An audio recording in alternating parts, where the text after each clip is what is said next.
Salam à toutes et à tous, bienvenue dans cette vidéo du 22 décembre 2021. Ce briefing Maroc 24 mettra en avant les informations selon lesquelles 3 dirigeants des pays du Golfe, à savoir les Émirats Arabes Unis, le Bahreïn et le Qatar, sont arrivés au Maroc au cours de cette semaine. Selon des sources concordantes, le prince héritier d'Abu Dhabi, Mohammed Ben Zayed Al Nahyan, est arrivé au Maroc lundi dernier dans le cadre d'une visite privée. Cette visite intervient au lendemain du sommet de concertation des 6 pays qui composent le Conseil de coopération du Golfe, CCG, l'Arabie Saoudite, le Bahreïn et les Émirats Arabes Unis, le Koweït, l'Oman et le Qatar, tenus à Riyad. Au cours de cette rencontre, les dirigeants du CCG se sont déclarés favorables à l'intégralité territoriale marocaine. Je vous rappelle qu'avant un an, les Émirats Arabes Unis ont inauguré un consulat général à Laayoune, au Sahara marocain. Pour Nasser Bourita, chef de la diplomatie marocaine, l'ouverture de cette 16e représentation diplomatique venait conforter une dynamique de reconnaissance de la marocanité du Sahara occidental avec un soutien de plus en plus important de la communauté internationale. Je vous rappelle que le ministre délégué auprès du chef du gouvernement chargé de l'administration et de la défense nationale, Abdellatif Loudiyi, avait reçu le 29 mars une délégation des Émirats Arabes Unis, dont à sa tête le général de division Hamad Mohamed Thani Al-Romaiti. Les deux responsables avaient discuté des relations bilatérales qui lient les deux pays, notamment la coopération militaire bilatérale et les moyens de son renforcement à travers la promotion de l'interopérabilité entre les armées des deux pays et le partage d'expertise.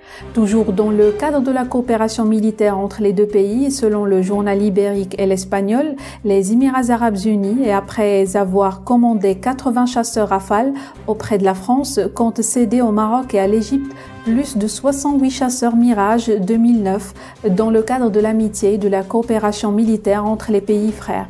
Les chasseurs Mirage 2000-9 sont la version la plus puissante de l'avion Mirage et avec une technologie militaire très avancée. Ce sont des avions de combat polyvalents. Ils disposent d'un radar multimodal RDY2, d'une caméra de suivi de terrain numérique, d'écran d'affichage LSD et d'un système d'enregistrement numérique pour 4 affichages simultanés et de tout un système de guerre électronique tactique grâce à l'adoption de la technologie d'interférométrie.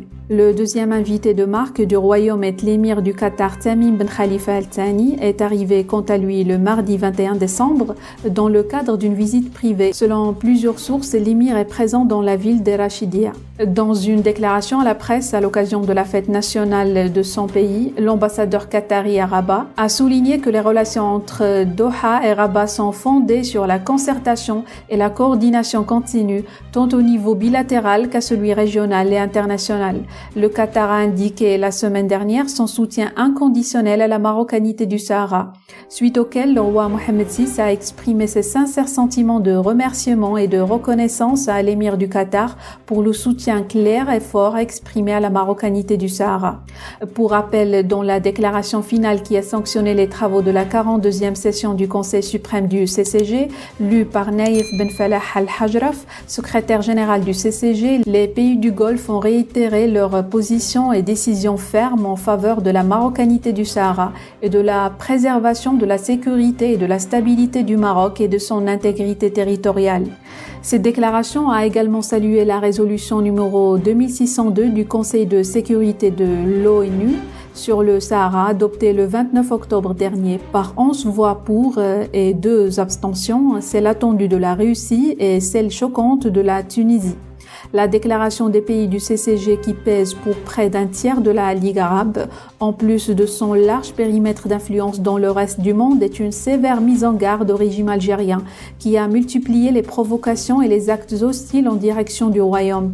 Car en plus de l'engagement clair des pays du Golfe pour le Sahara, ces derniers ont souligné l'importance du partenariat stratégique avec le royaume et mis en garde contre toute atteinte à la sécurité et à la stabilité du Maroc.